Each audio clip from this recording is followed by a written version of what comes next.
President Donald Trump's war against Iran is now in its sixth month. He originally claimed that the war would last just weeks. On Thursday, he once again claimed that the war with Iran would be over soon. Listen in. And we'll see those days pretty soon again, based on everything I see, as soon as the war ends. And I think it's going to end pretty soon. I don't think they can go much longer. Yeah, but I think we're doing very well. I'm involved in the negotiation. I think we're doing fine. It could be soon, yeah.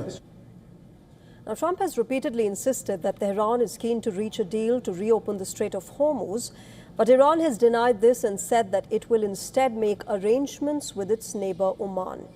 Trump said over the weekend that he had called off what he described as the biggest American attack on another country since World War II because Iran wanted to negotiate.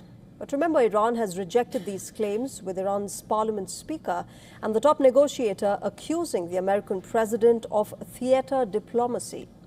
Mohammad Bagher Ghalibaf wrote on social media, and I quote him, "Massive attack coming. Wait, never mind, they want to negotiate. That's theater diplomacy on loop." Ghalibaf's response seems to target Donald Trump's growing dilemma over this war. The American leader now seems to be caught between accepting an interim deal that would give Tehran control over the Strait of Hormuz, something that it never possessed before the war, or following through on his warnings of sharp escalation, risking a more prolonged crisis. With U.S. gasoline prices high, his approval ratings low, and the war deeply unpopular with the American citizens, the president's room to maneuver is increasingly limited.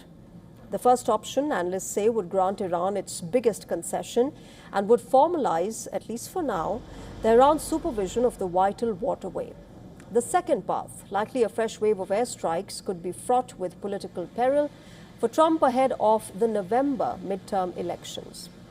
While seeming to offer no better chance of success than the earlier bombing campaign, which failed to bring Tehran to its knees, Trump could instead choose to maintain the uneasy status quo.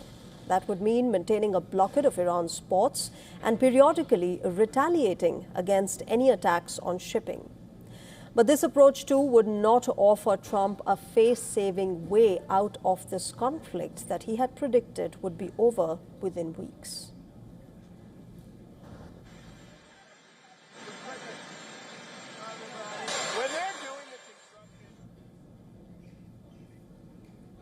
Moving on now, Uganda has authorized the deployment of troops to Gaza as part of a proposed international disarmament initiative that was reached last month.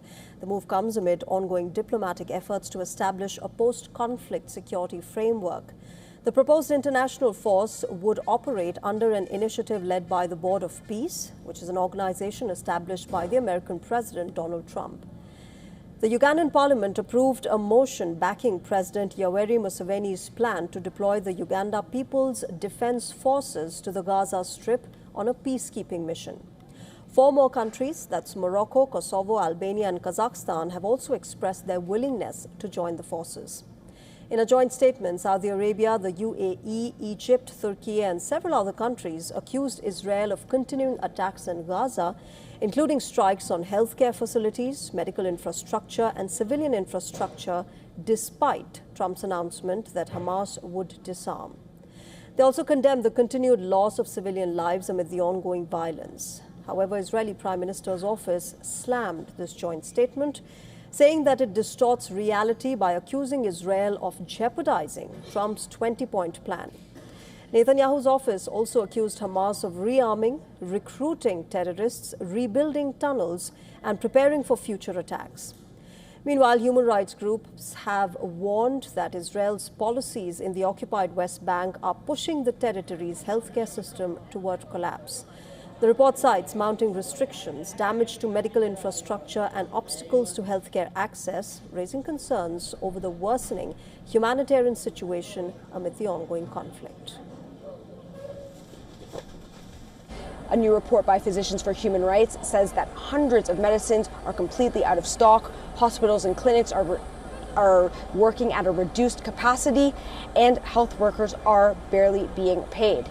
Now, NGOs, aid groups are doing what they can to help the situation. They're moving clinics like this closer to the population, but still they too are coming under attack from Israel. Israel has revoked the permits of dozens of aid groups. It's making it harder for them to operate. Doctors and patients say that if this continues, the situation is only going to become more dire.